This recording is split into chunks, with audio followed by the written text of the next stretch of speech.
Multiplayer. One word, many different meanings. To some, it's a way of life, even a path to fame and riches. To others, it's a chance to be a complete jerk to close friends in the one place where it's actively encouraged.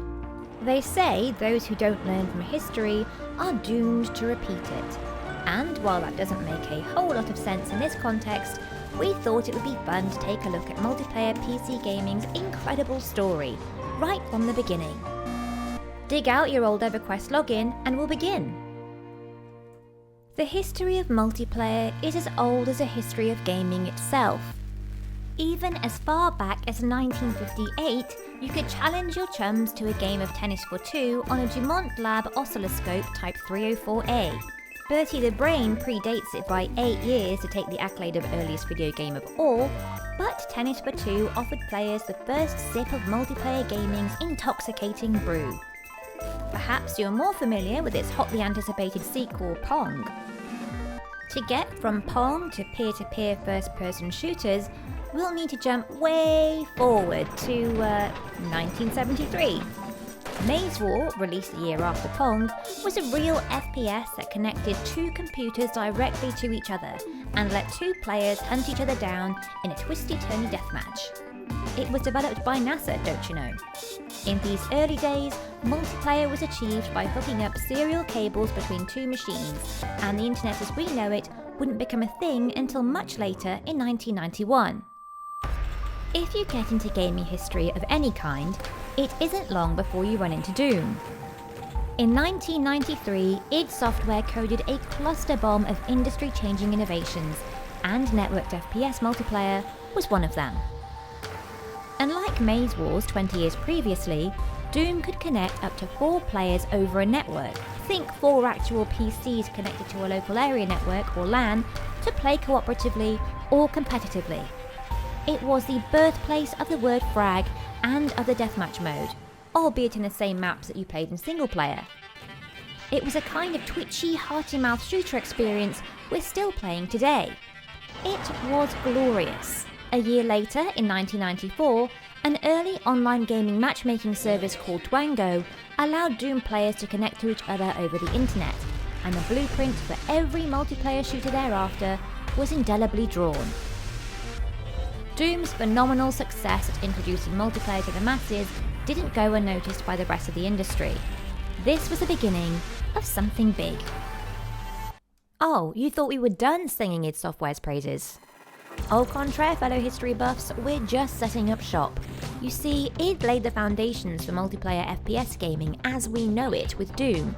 But it wasn't until the release of Quake in 1996 that the legendary studio made good on the full potential of their idea. The thing about Quake was that its multiplayer ran from servers. Everyone connected to one server found other players, and it just worked. No longer did gamers have to manually enter their friends' IP addresses or schlep their whole rig round to someone else's house. This was multiplayer gaming made easy. It helped that id put such emphasis on deathmatch during development. The revered Q1DM1 is credited as the first bespoke multiplayer map in history, and while its goth-friendly imagery has fallen out of fashion over the years, those unsighted corners and corridors leading to choke points can still be found everywhere, from COD to Overwatch. Have a nice day! Not content to leave it there for world firsts, Quake also provided a venue for the first ever esports tournament. It was called Red Annihilation, because this was 1997 and the winner got to drive off in John Carmack's Ferrari 328. So far in the 90s, first-person shooters ruled the roost when it came to sales, mainstream awareness, and multiplayer. But as the internet's tendrils coiled around an increasing number of households across the world, the opportunities for developers broadened, and so came the MMORPG. Meridian 59 is actually credited with establishing the genre as we know it today back in 1996. It was Ultima Online, released a year later in 97, that popularised it though. Here in the fantasy lands of Felucca, gamers could create alter egos and live out second lives as knights, farmers, or as a ruler of the kingdom. Stories like this, of a persistent world populated by real people and with ongoing stories, spread like wildfire. By the late 90s, you couldn't move for MMORPGs, and when World of Warcraft arrived in 2004, it found new levels of mainstream adoption for the genre. But multiplayer was a growing force in other areas too. As the personal computer made itself an increasingly essential array of beige boxes throughout the 1990s, strategy games flourished.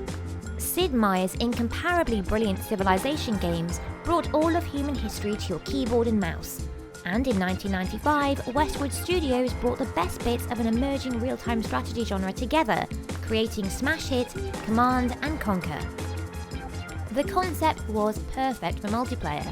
Two factions warring for resources and building armies in real time to set upon each other. Command & Conquer was a multiplayer hit in its own right, but was nothing compared to what Blizzard were about to release in 1998. StarCraft. To utter the word now in 2017 is to picture stadiums full of people and million-dollar prize pools, but back in 98 it was a bit of a slow burner. It took a long time for gamers to attune to just how perfectly balanced the Terrans, Protoss and Zerg were, and to explore the surprising depth of strategy, and when people did realise its qualities, StarCraft became a bona fide phenomenon. It sold 9.5 million copies over the next decade, and found a spiritual heartland in South Korea, where 4.5 million of those sales came from. And more pertinently, where the competitive scene was born. Korean TV stations broadcast StarCraft tournaments nationally, and its best players became household names. Esports might have sputtered and stumbled in the West during this period, but in the East it was well established before Y2K. Min Lei and Jess Cliff had been messing around with Quake's SDK for a few years before Half-Life came along in 1998 and offered them two things: a more advanced SDK based on a modified version of the same engine, and a host of art assets for a believable, real-world setting. By March 1999, version 0.1 of Counter-Strike was released. By the end of the year, their real-world counter-terrorism shooter was the hottest name in gaming. Counter-Strike's success showed that multiplayer experiences didn't have to be prescribed by big companies. They could also just sprout out of the ground organically because players willed them into existence. Mods had been bubbling away on the fringe of gaming for a few years thanks to, you guessed it, id Software's developer tools, and the original Team Fortress mod it spawned. But this was a moment when mods changed the trajectory of the industry. You can't talk about Quake 3 Arena without mentioning Unreal Tournament in the same breath. Coinciding with Counter-Strike's popularity, and in a broader sense the increasing likelihood that a given gamer would have an internet connection in their home, these two games broke free of the shackles of traditional single-player campaigns, and instead trained a laser focus on the lightning-fast, ultra-polished multiplayer deathmatch. Alright, there were bots as well if you really hated going online or hadn't yet taken up an AOL disc on its offer. But just the same, the unapologetic online focus of these two gigantic shooter franchises was a real statement of industry intent. Which one was better? Let's not quibble over that. Let's just be happy they both existed. It was Quake 3. Remember a minute ago when we said Counter-Strike was such a big deal? They were simpler times, weren't they? But now, here we are to talk about the stratospheric impact of another unassuming mod, Dota. It all began with a world editor from Warcraft 3's Reign of Chaos expansion. Kyle Somner began messing around with that editor in 2002 and arrived at a stripped-down, arena-style game mode based on an old StarCraft map. People seemed to like it. Over the next decade and beyond, Dota became one of the most popular online games in the world. We don't want to labour the point, but Bass Hunter doesn't write songs about just any game, you know.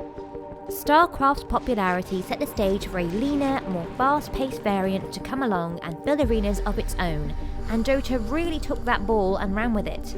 In 2017, its sequel is one of the most watched and hotly contested multiplayer games on the planet. Team Fortress 2 was in development when Christopher Columbus first set sail for the Americas, and for a long time its perpetual slippage was an industry-wide joke. Then in 2007, the joking stopped. Valve had taken the basic tenets of Team Fortress Classic's ancient class-based team deathmatch, turned it into an R-rated Pixar movie, and balanced all 9 classes so perfectly that every match felt distinct. Every encounter felt like it was being scripted by the slapstick comedy gods from on high. Even when the bloody spy backstabbed you, you couldn't help but admire his skullduggery. Team Fortress 2 isn't just a fork in the road for offering the kind of class-based shooter perfection that would later inspire Overwatch, though.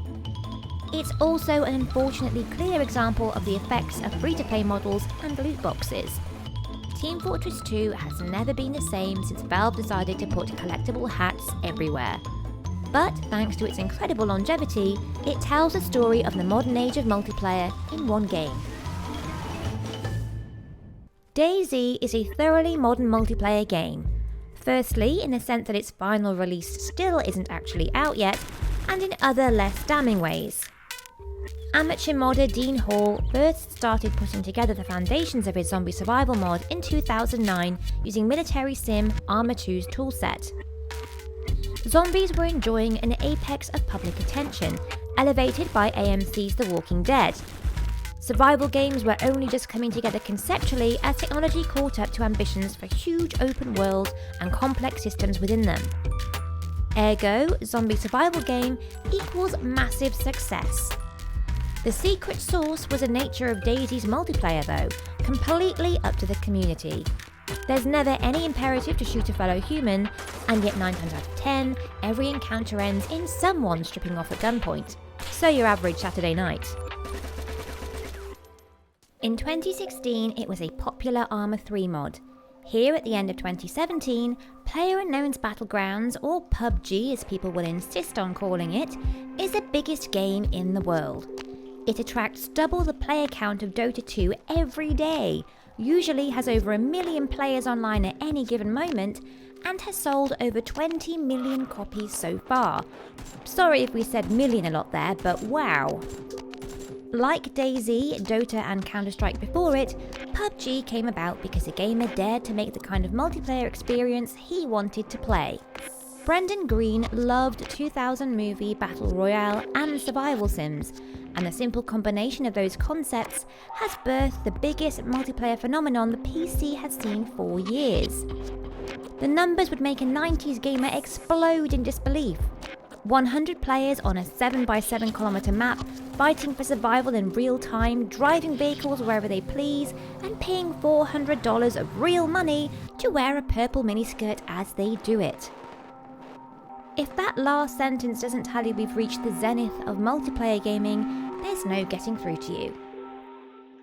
We did it! From those humble beginnings in 1958 to the glory and outright madness of modern PC multiplayer, and back in time for tea.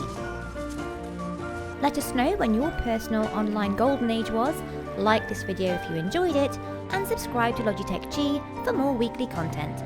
Thanks for watching.